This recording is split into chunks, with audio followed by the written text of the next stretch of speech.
Et ben voilà, Superman qui répond directement à ses détracteurs dans un petit direct ou vidéo. On va voir ce que ça donne.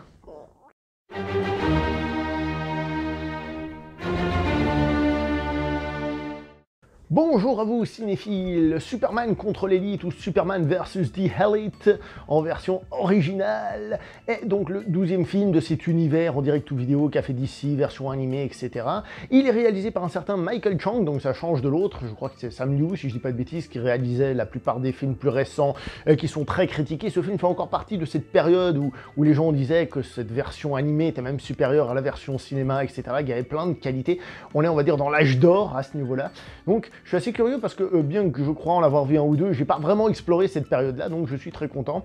Et on me l'a beaucoup conseillé ce film, donc je vais regarder ça. Il fait 1h15, ce qui est court. Évidemment, on est dans un direct ou vidéo, il faut dire les choses comme elles sont. Et c'est l'adaptation donc d'un comic book qui s'appelle What's So Funny About Truth, Justice and the American Way. Ce qui déjà me déplaît un peu comme titre parce qu'il faut qu'on rajoute The American Way, parce que Superman doit forcément être très américain, alors que normalement le personnage devrait être mondial, et c'est ça le principe. Il paraît que ce comic book est sorti dans l'anthologie Superman que je ne possède pas, donc je ne l'ai pas lu, je ne peux pas faire de comparaison, je ne peux me baser que sur le film en lui-même.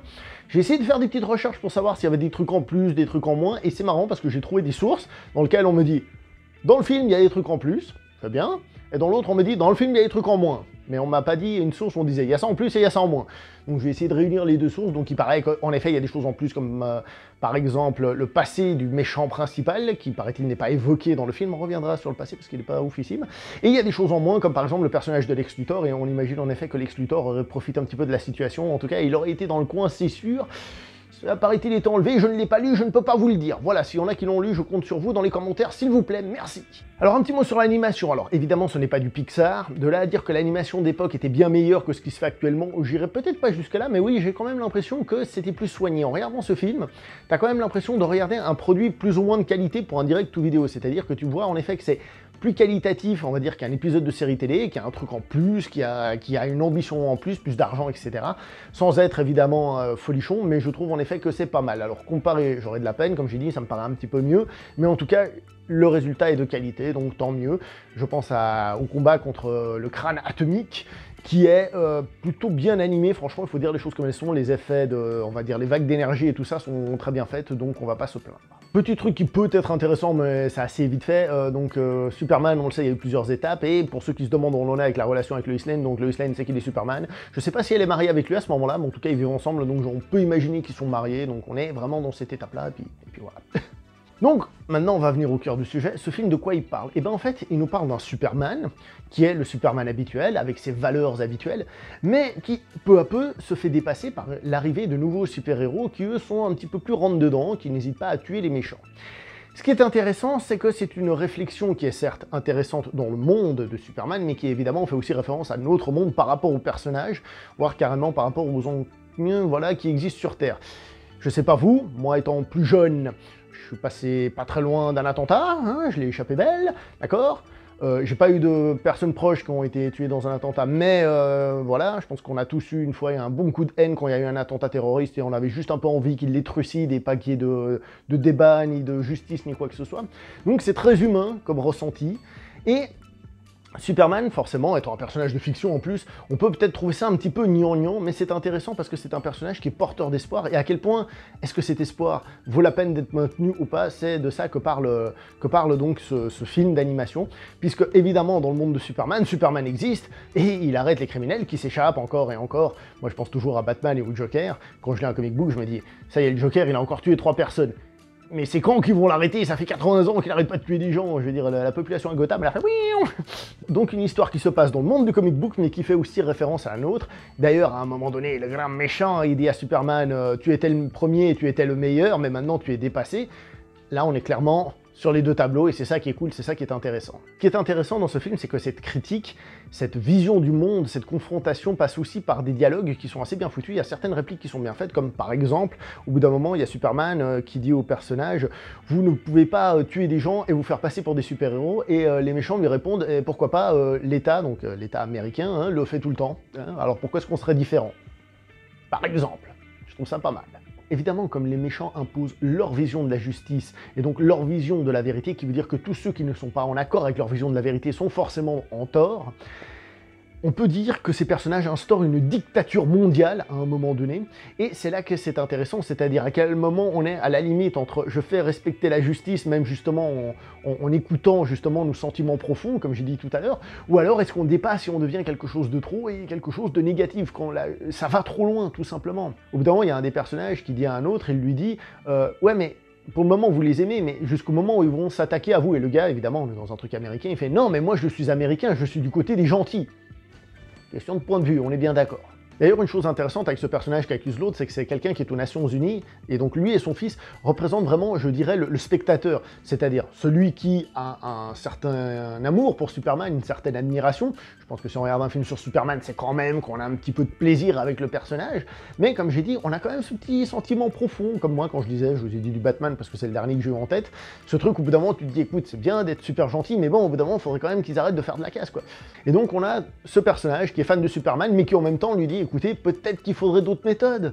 Donc on a tout ce débat qui est là, présent, et il y a un des personnages, que je ne vais pas citer, comme j'ai dit tout à l'heure dans nos réactions, si ça nous arrive, eh ben on aura la même réaction, tuez tous ces vilains pas beaux, voilà. Donc c'est très intéressant, je trouve.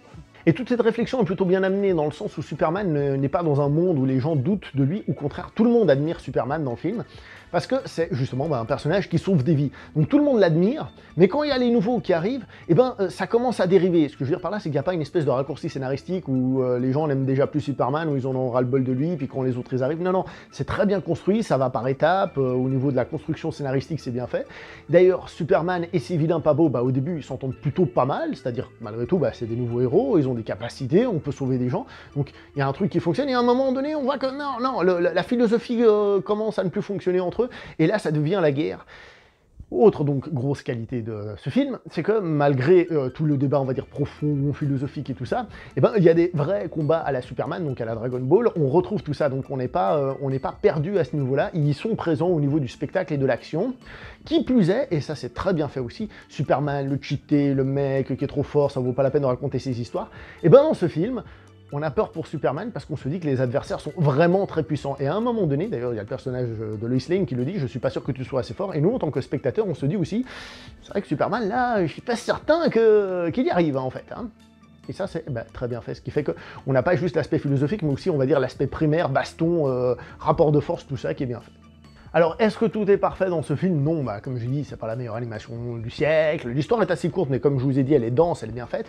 Ça ne vaut pas un truc comme par exemple Batman contre le fantôme masqué, hein, à comparaison, ça reste une très bonne histoire, mais c'est pas non plus le truc où tu te dis c'est l'histoire ultime de Superman, mais c'est une des très bonnes histoires de Superman, il faut dire les choses comme elles sont. Scénaristiquement, comme j'ai dit, il y a des petits défaux, par exemple le personnage de Manchester Black, donc le méchant, hein, où on nous raconte son passé. Alors ça, comme j'ai dit, il paraît que c'est un truc ajouté dans l'anime, mais il faut dire que c'est ajouté de manière un peu... Il y a un personnage qui balance l'information, et les raisons pour lesquelles elle les balance, comment, pourquoi, c'est un peu... Ouais, c'est pas ouf, mais c'est intéressant quand même.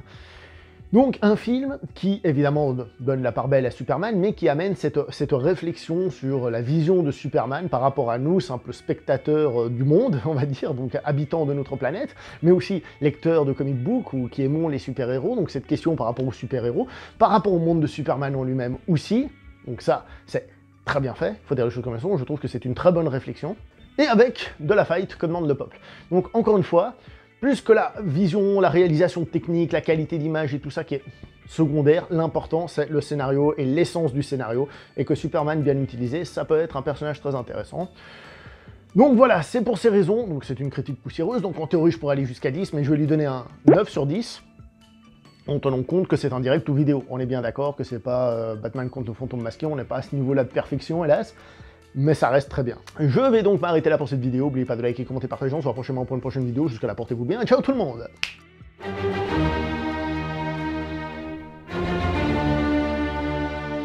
Bon, généralement, après une vidéo comme ça, j'ai tendance à vous conseiller un comic book. Je vous ai déjà présenté pratiquement tous les comic books Superman que j'ai, j'en ai pas tant que ça. Donc, je vais juste vous dire celui-là. Donc, c'est une continuité, il y en a 3. Les 3 sont sortis maintenant, donc New Metropolis. C'est du Superman assez classique de ce que j'ai lu pour le moment, je suis en train de lire le deuxième, ça se tape contre des gros méchants, et puis voilà. Intéressant, c'est qu'on est dans la période où Superman est marié avec Lois Lane, moi qui suis beaucoup plus classique, vous savez, première époque, John Byrne et tout ça, ça me permet d'avoir une continuité un petit peu différente. Et puis, il y a des petits problèmes de couple qui viennent s'ajouter dans la vie de Superman, ça pour moi c'est plutôt original, parce que je connaissais pas, mais je vais voir comment ça finit tout ça. C'est pas extraordinaire, mais c'est sympa. Pour les amateurs, c'est sympa, voilà. C'est tout.